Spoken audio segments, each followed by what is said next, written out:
Base करतो आपल्याला एक 3 फुटाचं अंतर सोडायचं आणि असं मार्किंग करायचं. थोडंसं मार्किंग आलं आहे ते मार्किंग खाली आलं.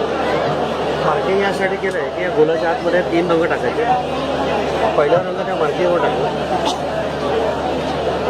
दुसरा रंग टाकताना आधीच्या रंगांमध्ये थोडंसं त्याला मिक्स करून टाकलं.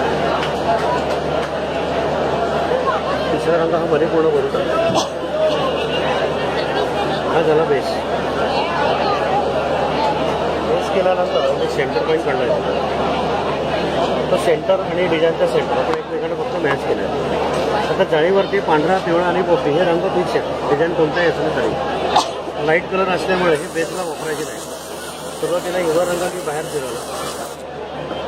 त्याच्याखाली पिवळा रंग आधीच्या रंगांमध्ये थोडंसं ओव्हरलॅप करून फिरवलं. तसंच पांढरा पण पिवळ्यामध्ये ओव्हरलॅप करून फिरवला. आता शेवटी पिवळा रंग पांढऱ्यात मिक्स करायचा आणि डिझाईन हळूहळू हे पूर्ण करायचं. ठीक आहे.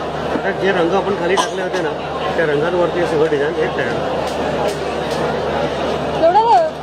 ही पूर्ण प्रोसेस यात दिलेली आहे. रंग कोणते खाली टाकायचे आहेत, कोणते